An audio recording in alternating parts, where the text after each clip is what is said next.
Hi hello welcome to our channel. ഇന്ന് നമ്മൾ വളരെ ഈസി ആയിട്ട് ചിരട്ടപ്പുട്ട് എങ്ങനെ ഉണ്ടാക്കുന്നത് നോക്കാണ് കേട്ടോ. അപ്പോൾ നമ്മൾ സാധാരണ ചിരട്ടപ്പുട്ട് ഉണ്ടാക്കുമ്പോൾ ഓരോന്നായിട്ട് നമ്മളിങ്ങനെ കുക്ക് ചെയ്തെടുക്കും. ഇത് അങ്ങനെയല്ല, വളരെ പെട്ടെന്ന് തന്നെ നമുക്ക് കുറഞ്ഞ ഗ്യാസ് ചിലവാക്കിയിട്ട് വളരെ ഈസി ആയിട്ട് തയ്യാറാക്കാൻ പറ്റുന്നൊരു മെത്തേഡാണ്. അപ്പോൾ അതിനായിട്ട് ഇതുപോലെ ഞാൻ ചിരട്ട എടുത്തിട്ടുണ്ട്. അപ്പോൾ ആദ്യം നമ്മളിത് ചിരട്ടയുടെ ഈ പുറത്തുള്ള ഇതൊക്കെ ഉണ്ടാവും, ഒരു റഫായിട്ടുള്ള, അപ്പോൾ അതൊക്കെ നമ്മൾ നന്നായിട്ടൊന്നിങ്ങനെ കത്തി ഉപയോഗിച്ചിട്ടൊന്ന് ചുരണ്ടി ക്ലീൻ ആക്കി എടുക്കുകയാണ്. അങ്ങനെ ഞാൻ ഇതുപോലെ ഒരു 4-5 റെഡിയാക്കി എടുത്തിട്ടുണ്ട്. എന്നിട്ട് നമ്മൾ ഇതിൻ്റെ കറയൊക്കെ ഒന്ന് കളയാനായിട്ട് കുക്കറിലേക്ക് നിറയെ വെള്ളം ഒഴിച്ചിട്ട് ഇതിലൊന്ന് ഇട്ട് കൊടുത്തിട്ട് അടച്ചു വെക്കുന്നുണ്ട്. എന്നിട്ട് നമ്മൾ കുക്കറിൻ്റെ വിസിലൊക്കെ ഇട്ടിട്ട് ഒരു വിസിലൊന്നിങ്ങനെ കേൾപ്പിക്കാൻ കേട്ടോ. അപ്പോൾ അതൊക്കെ കഴിഞ്ഞ് അതിൻ്റെ ആവിയൊക്കെ പോയി കഴിഞ്ഞാൽ നമ്മളത് തുറന്ന് നോക്കുന്ന സമയത്ത് അതിൻ്റെ ഒരു കറയൊക്കെ നന്നായിട്ട് ആ ഒരു വെള്ളത്തിലേക്ക് വന്നിട്ടുണ്ടാവും. എന്നിട്ട് നമ്മളിത് നന്നായിട്ടൊന്ന് ഈ വെള്ളമൊക്കെ ഒന്ന് ഒഴിവാക്കിയതിന് ശേഷം നമ്മൾ വീണ്ടും ഇതുപോലെ തന്നെ വെള്ളം ഒഴിച്ചിട്ട് ഒരു പ്രാവശ്യം കൂടെ ഇങ്ങനെ തന്നെ ചെയ്തെടുക്കണം കേട്ടോ.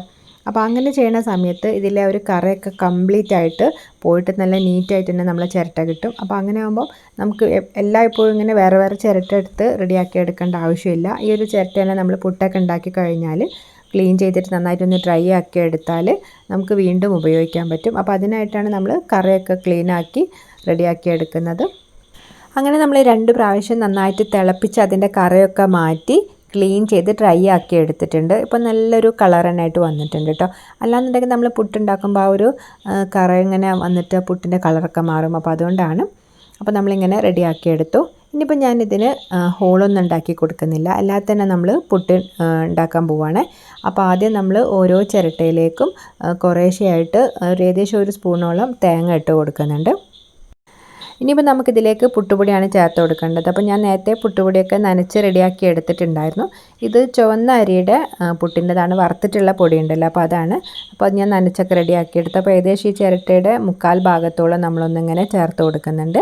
എന്നിട്ട് നമ്മൾ സ്പൂൺ വെച്ചിട്ടൊന്ന് ചെറുതായിട്ടൊന്നിങ്ങനെ പ്രസ് ചെയ്ത് കൊടുക്കുകയാണ്. ഒരുപാടങ്ങ് പ്രസ് ചെയ്യേണ്ട ആവശ്യമില്ല, നമ്മൾ ചെറുതായിട്ട് ആ ഒരു ഷേപ്പ് വരാൻ വേണ്ടിയിട്ടൊന്ന് പ്രസ് ചെയ്ത് കൊടുക്കുന്നുണ്ട്. ഇനി ഇതിൻ്റെ മേലെ ഞാൻ തേങ്ങ ചിരവിയും കൂടെ ചേർത്ത് കൊടുക്കുന്നുണ്ട്. ഇനിയിപ്പോൾ നമുക്കിതെല്ലാം കുക്ക് ചെയ്തെടുക്കണം. അപ്പോൾ നമ്മൾ സാധാരണ ചെയ്യാറ് കുക്കറിൻ്റെ മേലെ ഇങ്ങനെ ഈ ഒരു ചിരട്ടയ്ക്ക് ഹോൾ ഉണ്ടാക്കിയിട്ട് കുക്കറിൻ്റെ മേലെ വെച്ചിട്ട് ഓരോന്നായിട്ടൊന്നിങ്ങനെ കുക്ക് ചെയ്തെടുക്കുകയാണ് ചെയ്യുക. അല്ലാന്നുണ്ടെങ്കിൽ നമ്മൾ പുട്ടുകുറ്റിയുടെ മേലെ വെച്ചിട്ട് അങ്ങനെ ഓരോന്നായിട്ട് ആവി കയറ്റുകയാണല്ലോ ചെയ്യാം. പക്ഷേ ഞാനിവിടെ വളരെ ഈസി ആയിട്ട് നമുക്ക് ഗ്യാസൊക്കെ ലാഭിക്കാൻ പറ്റിയിട്ടുള്ള ഒരു മെത്തേഡാട്ടോ കാണിക്കുന്നത്. അപ്പോൾ അതിനായിട്ട് ഞാൻ കുക്കറിൽ കുറച്ച് വെള്ളം ഒഴിച്ച് കൊടുത്തിട്ടുണ്ട്. എന്നിട്ട് ഇതുപോലെ നമ്മൾ കുക്കറിൻ്റെ കൂടെയൊക്കെ കിട്ടുന്ന ഒരു സ്റ്റാൻഡ് ഉണ്ടല്ലോ, അപ്പോൾ അതൊന്നിങ്ങനെ വെച്ച് കൊടുത്തു. എന്നിട്ട് അതിൻ്റെ മേലെയായിട്ട് ഇതുപോലെ ഞാൻ 3 ചിരട്ട ഒന്നിങ്ങനെ ഇതുപോലെ റെഡിയാക്കി വെച്ചിട്ടുണ്ട്. അത് കഴിഞ്ഞിട്ട് അതിൻ്റെ മേലെയും, അപ്പോൾ അങ്ങനെ ഞാൻ 6 എണ്ണം ഈ കുക്കറിലേക്ക് വെച്ച് കൊടുത്തിട്ടുണ്ട്. അപ്പോൾ വലിയ കുക്കറാണെന്നുണ്ടെങ്കിൽ നമുക്ക് ഇതിനേക്കാളും വെച്ച് കൊടുക്കാം. അപ്പോൾ ഞാൻ ഈ 6 എണ്ണം വെച്ച് കൊടുത്തിട്ട് അതുപോലെ തന്നെ കുക്കർ അടച്ച് വെച്ച് വിസിലും ഇട്ട് കൊടുത്ത് നമ്മൾ എന്നിട്ട് ഒരു വിസിൽ വരുന്നവരെ മീഡിയം ഫ്ലെയിമിലൊന്ന് കുക്ക് ചെയ്തെടുക്കുകയാണ്. ഇപ്പോൾ ഒരു വിസിലൊക്കെ കഴിഞ്ഞ് ഞാൻ ഓഫ് ആക്കിയിട്ടുണ്ട്. ഇപ്പോൾ കുക്കറിൻ്റെ ആ ഒരു പ്രഷറൊക്കെ മാറി. അപ്പോൾ നമുക്കിതൊന്ന് തുറന്ന് നോക്കാം. നമ്മൾ എല്ലാ ചിരട്ടപ്പുട്ടും ഇതുപോലെ തന്നെ നന്നായിട്ടൊന്നിങ്ങനെ കുക്കായിട്ടുണ്ട്. അപ്പം ഞാൻ ഒരു കോല് വെച്ചിട്ട് ഇതുപോലെ ജസ്റ്റ് ഒന്നിങ്ങനെ നോക്കിയപ്പം കറക്റ്റ് സെറ്റായിട്ട് കിട്ടിയിട്ടുണ്ട് കേട്ടോ. അപ്പോൾ അങ്ങനെ നമ്മൾ ഒരൊറ്റ സമയം കൊണ്ട് തന്നെ 6 എണ്ണം ഒരുമിച്ച് തന്നെ കുക്ക് ചെയ്തെടുത്തിട്ടുണ്ട്. അപ്പോൾ ഇങ്ങനെ ചെയ്യുന്ന സമയത്ത് നമുക്ക് സമയം ഒരുപാട് ലാഭമാണ്, അതുപോലെ തന്നെ ഗ്യാസ് ഒരുപാട് ലാഭിക്കാൻ പറ്റും.